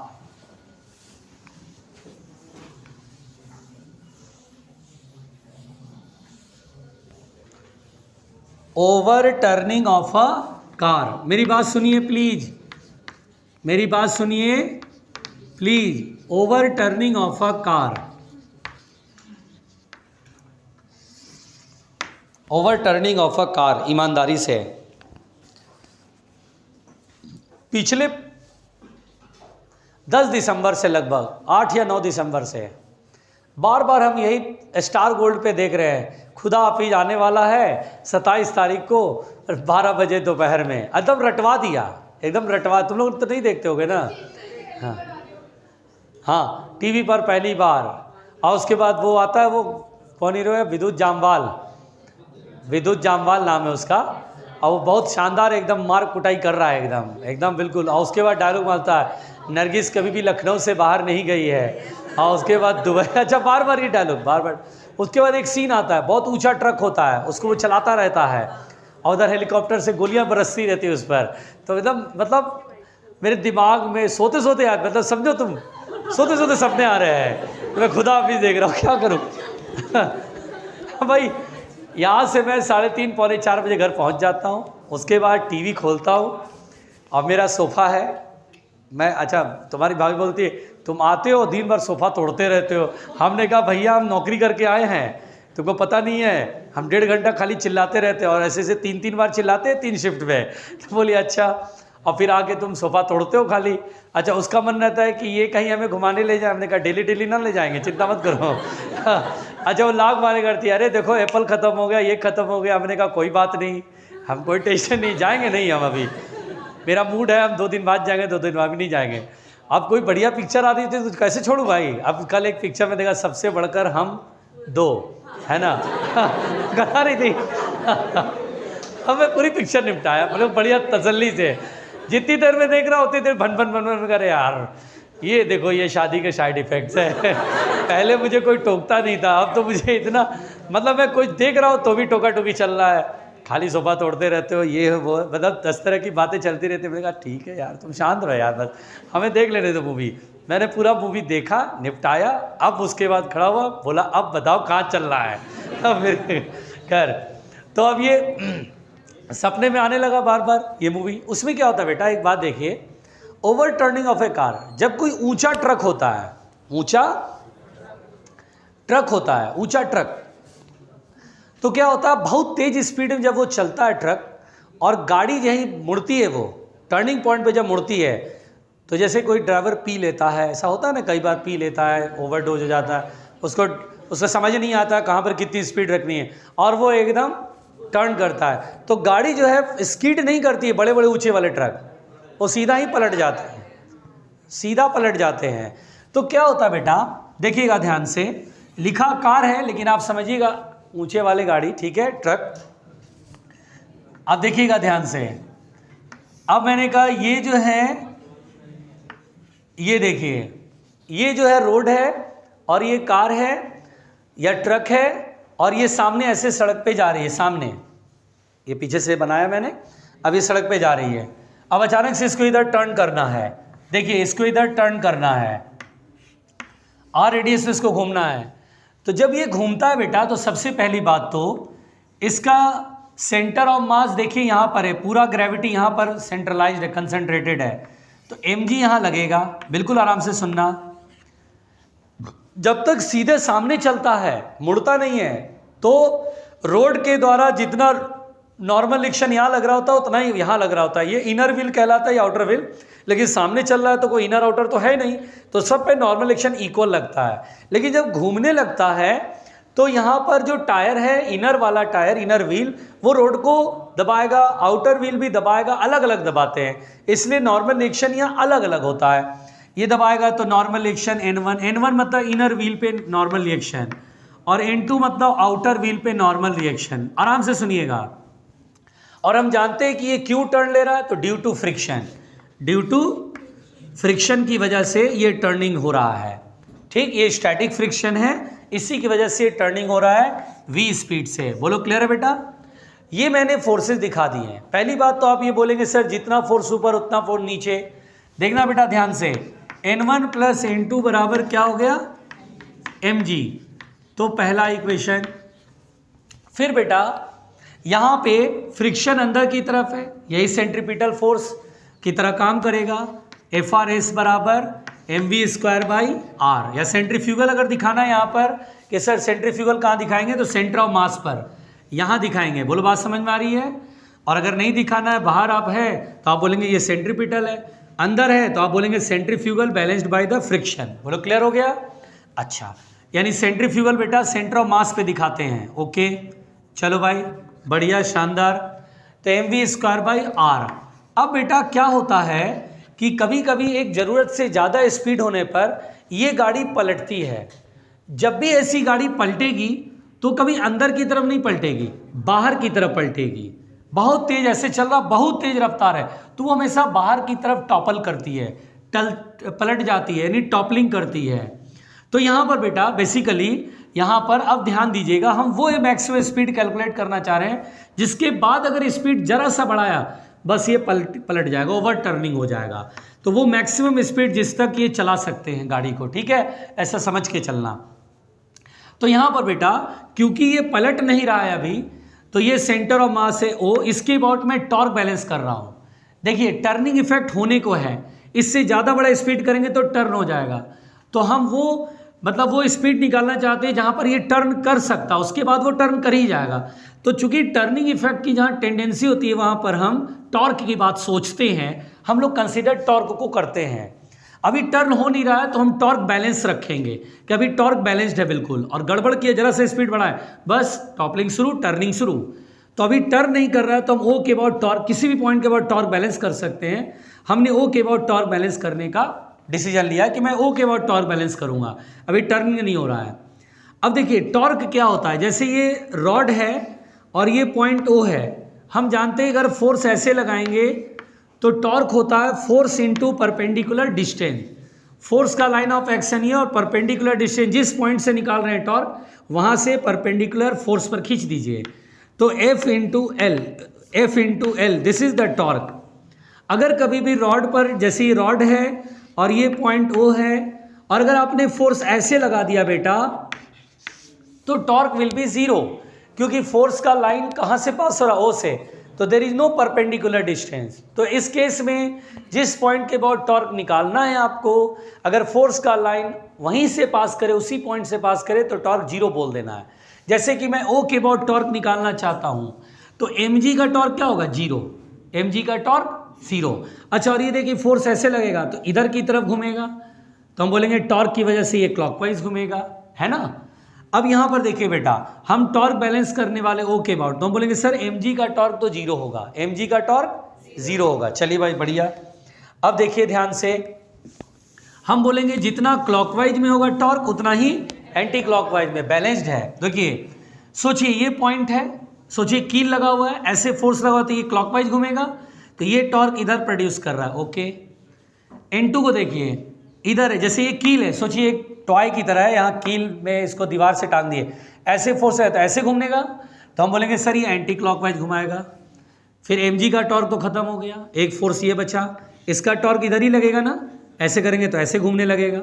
हम बोलेंगे सर जितना क्लॉकवाइज टॉर्क होगा उतना ही एंटी क्लॉकवाइज, तो नाउ हम बोलेंगे sir torque due to N1 plus torque due to friction is equal to torque due to N2।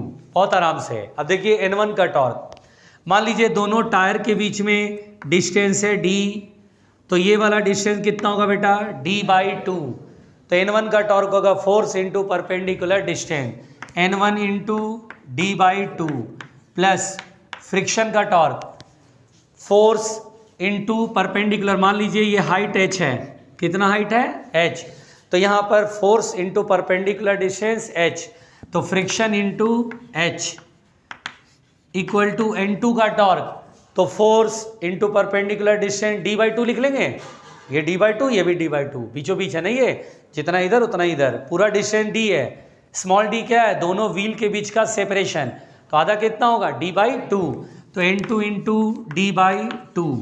बोलो क्लियर है यहाँ तक। एक काम करते हैं, 2 से डिवाइड और 2 से मल्टीप्लाई, तो ये 2 से 2 कैंसिल आउट हो गया। अब दोनों तरफ d से डिवाइड कर दो, तो d/d खत्म, समझ में आ रहा है। यहाँ 2FRS इंटू h/d कर लूँ, और यहाँ भी d खत्म होगा तो N2 कर लूँ। यहाँ तक समझ में आ रहा है, पहले देखो यहाँ तक पहले, उसके बाद आगे बात करते हैं।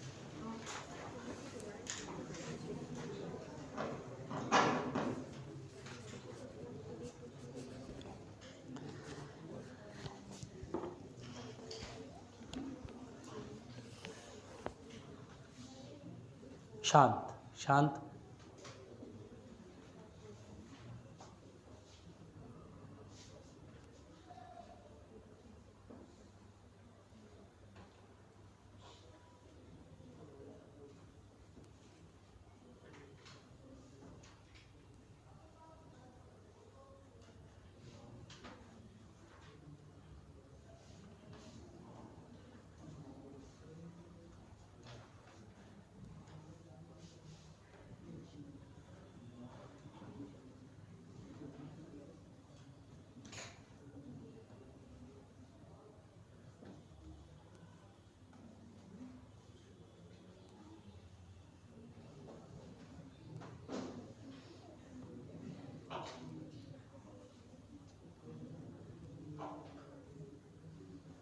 हो गया बेटा, शांति।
हो गया बेटा?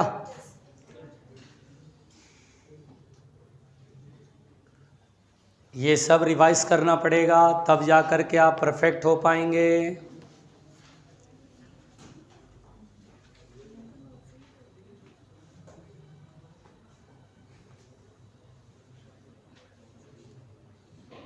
मिटाने का कार्यक्रम करें।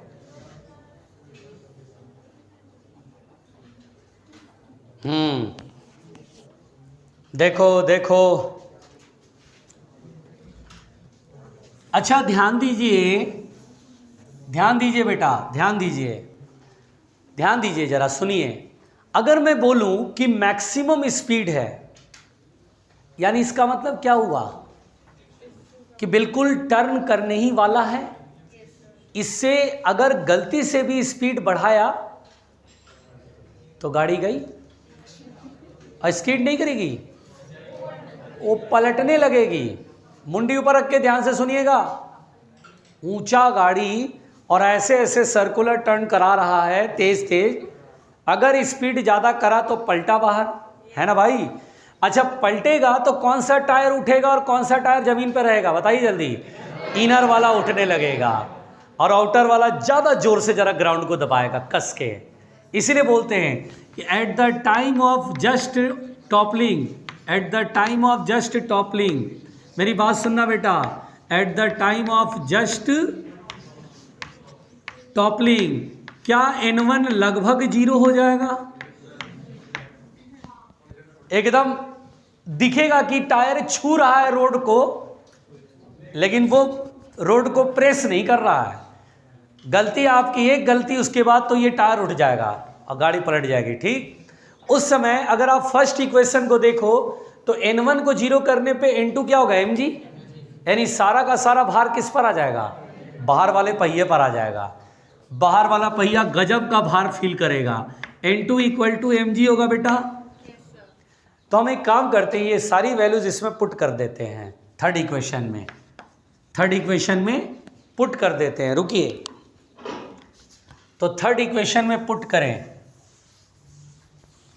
बताओ फ्रॉम थर्ड अगर हम ये वैल्यू पुट कर दें तो क्या होगा, N1 की वैल्यू तो 0 हो गया। अब फ्रिक्शन की वैल्यू क्या है, mv²/r लिख दूं तो mv मैक्स हो गया ना, मैक्सिमम स्पीड है ना, mv²/r ये फ्रिक्शन है। फिर 2h/d इक्वल टू क्या होगा, N2, और N2 क्या mg के इक्वल है, m से m कैंसिल। तो देखिए v मैक्स की वैल्यू कितना आ जाएगा, v मैक्स की वैल्यू होगा √r ऊपर g/d अपॉन 2h। ये वो मैक्सिमम स्पीड है जिस तक कि आप गाड़ी को बिना पलटे चला सकते हैं। इससे बड़ा स्पीड किया तो गाड़ी, रुकिए रुकिए बेटा रुकिए, सब लोग बोलिएगा, r क्या है, radius of the circular path, g acceleration due to, d क्या है, distance between the two wheels, inner और आउटर व्हील के बीच का डिस्टेंस, h क्या है, सेंटर ऑफ मास की हाइट फ्रॉम द ग्राउंड। अच्छा एक बात समझो, क्या आपने कभी रेसिंग कार फार्मूला 1 कार को कभी देखा है, टीवी पे तो देखा होगा ना। आप देखिएगा वो कार में जो कॉकपिट जहाँ पे बैठता है कार चलाने वाला, वो बड़ा ज़मीन से सटा हुआ रहता है ना। पूरा कार का इंजन भी बहुत ज़्यादा कम हाइट पर रहता है, ग्राउंड से बिल्कुल कांटेक्ट में लगभग सा रहता है, और टायर बिल्कुल बड़े बड़े से और दिखते हैं कि बाहर टायर निकले हुए हैं ना। तो दरअसल क्या होता है, वो रेसिंग कार है, वो इतनी बड़ी स्पीड से चलती है कि अगर उसकी डिज़ाइनिंग में प्रॉब्लम हुई तो वो पलट जाएगा। तो वहाँ पर क्या करते हैं, स्पीड की लिमिट, कि वो स्पीड जिस पर पलटेगा वो बहुत बड़ा रखते हैं। अब बहुत बड़ा कैसे रखें, तो जब d यानी टायर के बीच का डिस्टेंस बढ़ा दो, बढ़ाने से ये बढ़ेगा, क्योंकि ऊपर है ये, बढ़ाओगे तो ये बढ़ेगा। और h हाइट उसको कम करो, नीचे कम करोगे तो ऊपर बढ़ेगा। इसीलिए वहाँ पर जो टायर का इंजन सहित कॉकपिट होता है वो नीचे होता है, ताकि हाइट कम रहे और डिस्टेंस ज़्यादा रहे। क्योंकि वो स्पीड जैसे 1000 किलोमीटर पर आवर है ना, ऐसी इतनी बड़ी बड़ी स्पीड से चलाते वो लोग हैं। 500 किलोमीटर पर आवर तो उनके लिए बहुत नॉर्मल सी होती है, और 1200 किलोमीटर पर आवर की रफ्तार से चलाते हैं बिल्कुल तेज। तो उसमें वो टर्निंग नहीं होता, क्योंकि टर्निंग की लिमिट होती है 2500 से आते आते इंजन जल जाएगा, निपट जाएगा इंजन। तो 2500 कर देते, डिजाइनिंग से 2500 होता है, फिर कुछ भी कर लो, जितना तेज चलाना है चला लो मोड़ पे, जितना तेज चलाना है, पलटेगा नहीं, स्कीड करेगा पलटेगा नहीं। और स्कीड करने के लिए स्पीड होती है √μ/g। म्यू कुछ इस तरह का बनाया जाता है, वो टायर ऐसा थोड़ी ना होता है कि हमारी गाड़ी के टायर जैसा मटेरियल होता है, उसका भी टायर का मटेरियल अलग बनता है, रेसिंग कार के टायर का मटेरियल अलग रहेगा, रोड भी अलग रहेगा। जैसा रोड पे तो गाड़ी वो चल ही ना पाएगी, बात बात पे फिसलेगी, वो उसके ट्रैक बनते हैं अलग से, जो रेसिंग कॉम है उसका ट्रैक अलग से बनता है, ताकि थोड़ा सा 500 की स्पीड पकड़ा है तो पता चला सब लुढ़क के ख़त्म हो गया। तो वहाँ पर म्यू को भी बहुत ज़्यादा अच्छा करते हैं, ताकि बिल्कुल कस के पकड़े टायर रोड को, ताकि वहाँ पर अच्छा खासा स्पीड पकड़ सके। बोलो बात समझ में आ रही है? ये स्किडिंग वाली और ये है टॉपलिंग वाली, दोनों ही बड़े बड़े रखते हैं, दोनों ही बड़े बड़े रखते हैं। पहुँचो यहाँ तक, लिखो where R = radius of the circular path. यहाँ तक पहुँच गए? हाँ, तो उसके अगर पहुँच गए हो तो उसके नीचे लिखना R = radius of circular path, D = distance between the two wheels, D = distance between the two wheels.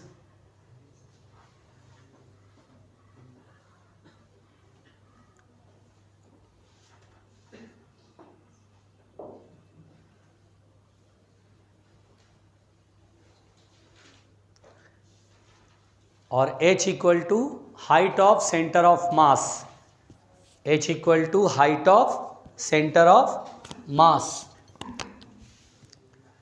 ईमानदारी से, ईमानदारी से भाई, डरना नहीं।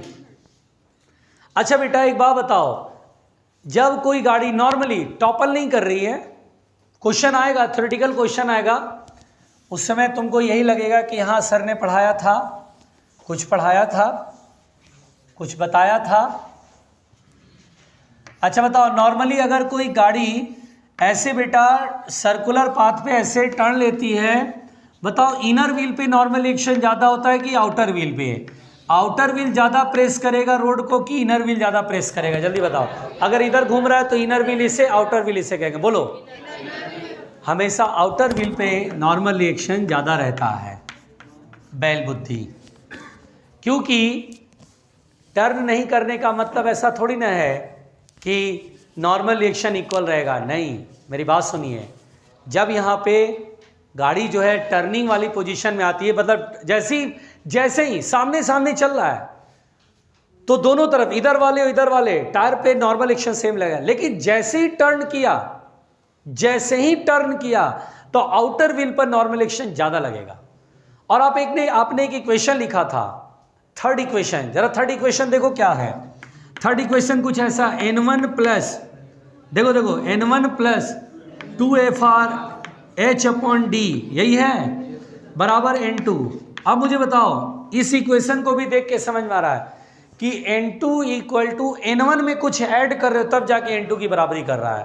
तो n2 क्या हुआ? बड़ा हुआ, n1 छोटा हुआ। कभी भी गलती से हम अपनी कार चला रहे हैं, अगर गलती से भी ऐसे मोड़ा, सर्विस रोड भी ऐसे मोड़ा, बस बाहर वाले टायर ज़्यादा दबाने लगते हैं रोड को, जैसे ही दबाएंगे नॉर्मल एक्शन ऊपर लगेगा। ये ऑलवेज होता है, कभी भी गाड़ी कोई भी ऐसे टर्न ली, 4 पहिया वाहन जब भी ऐसे टर्न हुआ, आउटर व्हील को ज़्यादा प्रेस करेगा रोड को, रोड नॉर्मल एक्शन ज़्यादा लाएगा। सीधे सीधे चल रहा है, नॉर्मल एक्शन दोनों तरफ सेम रहेगा, लेकिन जैसे ही टर्न हुआ, जिधर भी टर्न हुआ, इनर व्हील पे नॉर्मल एक्शन कम, आउटर व्हील पे नॉर्मल एक्शन ज़्यादा। इसीलिए आप देखिएगा कहीं पे मोड़ पे अगर रोड खराब होगा तो रोड का बाहरी किनारा वैसा टूटेगा पहले। गड्ढे जहाँ जहाँ पे बड़े बड़े ट्रक गुजरते हैं, जैसे ट्रांसपोर्ट नगर है, ये सब जगह पे बड़े बड़े ट्रक जाते हैं, जहाँ पर भी टर्निंग होगा वहाँ पे बाहर, रोड का बाहर वाला साइड पहले गड्ढा पड़ता वहाँ पे, क्योंकि वहाँ पे रोड को ज़्यादा दबाता, रोड वहीं से टूटता पहले है। इनर वाला पोर्शन जो रोड का होगा वो ठीक रहेगा, और कंपैरेटिवली बाहर वाला एकदम दबेगा, गड्ढा पड़ेगा, बड़ा बड़ा गड्ढा पड़ जाएगा। हमने तो कभी नहीं देखा, हमने तो रोड पे गड्ढे ही नहीं देखा है।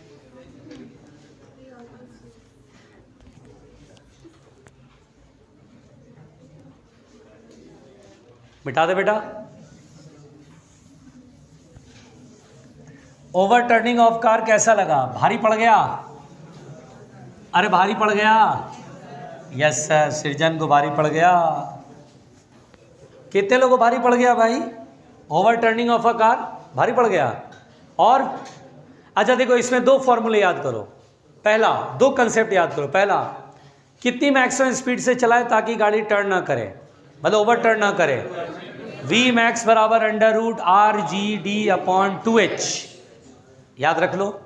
दूसरा, जब भी गाड़ी टर्न होती है, मतलब सर्कुलर पाथ पे टर्न होती है, तो बाहरी वाले टायर पे नॉर्मल एक्शन ज़्यादा लगता है। इतने में ही तुम्हारा काम हो जाएगा भाई।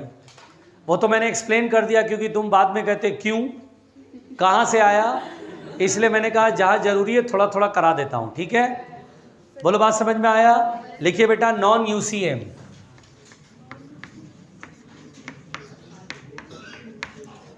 बोलो नॉन यूसीएम का full form.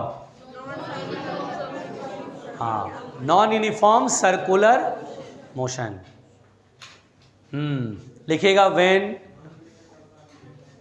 When speed of car या when speed of a body, when speed of a body,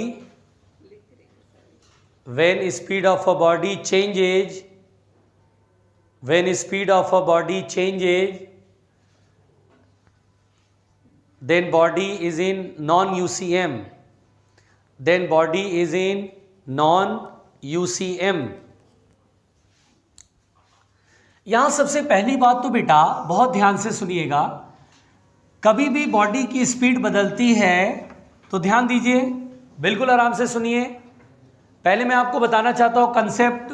अगर कभी भी बॉडी की स्पीड चेंज होती है, नॉन यूसीएम, आप सीधा बोलेंगे सर इस पर एक फोर्स लगता है टेंजेंट डायरेक्शन में और एक फोर्स लगता है रेडियल फोर्स या सेंट्रीपिटल फोर्स। रुक जाओ रुक जाओ, कोई भी बॉडी अगर नॉन यूसीएम में आया, उसकी स्पीड बढ़ी या घटी, आप बोलेंगे सर उस पर ना टेंजेंट डायरेक्शन में फोर्स लगेगा निश्चित रूप से। सर्कुलर मोशन हो रहा है तो सेंट्रीपिटल तो लग रहा है, लेकिन सर उस पर टेंजेंट डायरेक्शन में फोर्स लगेगा, और वो टेंजेंट डायरेक्शन में फोर्स है, इसकी वजह से स्पीड चेंज होती है। अब यहाँ पर बेटा सेंट्रीपिटल फोर्स या रेडियल फोर्स की वैल्यू तो mv²/r या m⍵²r होता है। What is the value of tangential force? Tangential force का वैल्यू कैसे सॉल्व करेंगे? तो टेंजेंशियल फोर्स होता है बेटा मास इंटू टेंजेंशियल एक्सेलरेशन, और टेंजेंशियल एक्सेलरेशन देखो ऐसे सॉल्व होगा, m into rate of change of speed. Rate of change of speed, एक कंफ्यूजन बच्चों के दिमाग में रहता है। कंफ्यूजन ये होता है बेटा, बहुत ध्यान से सुनना, कंफ्यूजन ये होता है, बोलते हैं सर टेंजेंशियल एक्सेलरेशन आपने क्या बोला, जरा फिर से बोलो। तो मैंने बोला rate of change of speed. Rate of change of speed, rate of change of speed होता है? हमने तो पढ़ा था acceleration rate of change of velocity होता है ना भाई? Rate of change of velocity होता है। अगर आप rate of change of velocity करोगे, rate of change of velocity करोगे और अपॉन टाइम लिखोगे, तो वो टेंजेंशियल एक्सेलरेशन नहीं आएगा, गलत, बल्कि वो आ जाएगा नेट एक्सेलरेशन, वो रिजल्टेंट एक्सेलरेशन बता देगा। टेंजेंशियल फोर्स की वजह से, टेंजेंशियल फोर्स की वजह से टेंजेंशियल एक्सेलरेशन, और टेंजेंशियल एक्सेलरेशन का मतलब होता है स्पीड में change. This is not the dv vector by dt, it is only the dv by dt। इसमें और इसमें अंतर है बेटा, dv vector by dt is the velocity में चेंज पर यूनिट टाइम, और इसमें अंतर है dv बाई dt मतलब स्पीड में चेंज पर यूनिट टाइम। यहाँ dv बाई dt करेंगे, वेक्टर फॉर्म वेलोसिटी लेंगे तो नेट एक्सेलरेशन आ जाएगा। हम एक्सेलरेशन नेट नहीं देख रहे हैं, हमें केवल टेंजेंशियल एक्सेलरेशन देखना है टेंजेंशियल फोर्स के लिए। इसीलिए dv बाई dt करना है, the rate of change of speed. आपको बेवकूफ़ बनाने के लिए, उल्लू बनाने के लिए ये सब देखना, सारे हथकंडे अपनाए जाते हैं। एकदम प्रश्न छोटा रहेगा, पढ़ा हुआ रहेगा, दिमाग खुला रहेगा, स्ट्रेट फॉरवर्ड क्वेश्चन रहेगा, तुरंत आंसर दिख जाएगा कि यही होगा। और अगर आपने आधा जानकारी लिखा होगा, एक्सेलरेशन तो पता होता है rate of change of velocity, अच्छा tangential acceleration rate of change of velocity, option में भी दिखेगा सामने सामने, एकदम चमकेगा कि अरे भाई dv वेक्टर बाई dt, एकदम आपकी आंखों के सामने एकदम फ्लैश करेगा, बिल्कुल गजब, एकदम आएगा, चमक आएगा, आप मार देंगे और वहीं रायता फैल जाएगा। इसलिए कंसेप्ट बहुत ज़रूरी है। यहाँ tangential acceleration dv by dt rate of change of speed है बेटा, ठीक है ना? इसलिए इसमें ये मत कंफ्यूजन मत सोचना कि rate of change of velocity होता है एक्सेलरेशन, या स्पीड में चेंज होता है इसकी वजह से। और देखो बेटा AT बराबर आर अल्फा भी होता है m इंटू आर अल्फा, क्योंकि जैसे टेंजेंशियल डायरेक्शन में वेलोसिटी होता है तो v बराबर आर ओमेगा लिखते हैं, तो v बराबर आर ओमेगा लिखते हैं। उसी तरह से v इज द स्पीड है, डिफ्रेंशिएट करते हैं तो टेंजेंशियल एक्सेलेरेशन आता है R D omega by D T alpha होता है। इसीलिए या तो टेंजेंशियल एक्सेलेरेशन के लिए अल्फा दे देगा तो आर अल्फा करना, या तो स्पीड दे देगा टाइम के फॉर्म में तो डिफ्रेंशिएट कर देना, तो आपको टेंजेंशियल एक्सेलेरेशन मिल जाएगा, मास से मल्टीप्लाई करोगे टेंजेंशियल फोर्स मिल जाएगा। बोलो पहले यहाँ तक समझ में आया कि how to calculate the tangential force? लिखो।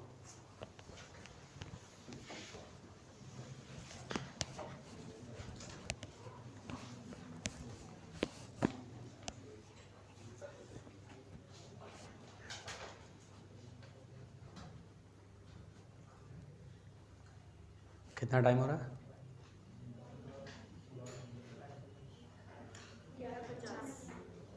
10 मिनट का ब्रेक लेंगे और 12 बजे फिर 12 से 1 घंटा, और इसमें 1 घंटे में मैं motion in vertical circle complete कर दूंगा।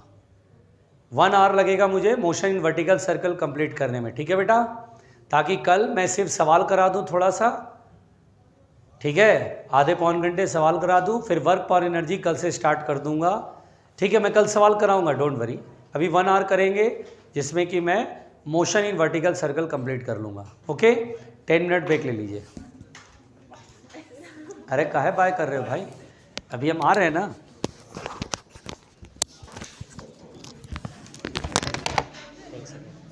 हाँ करो बंद।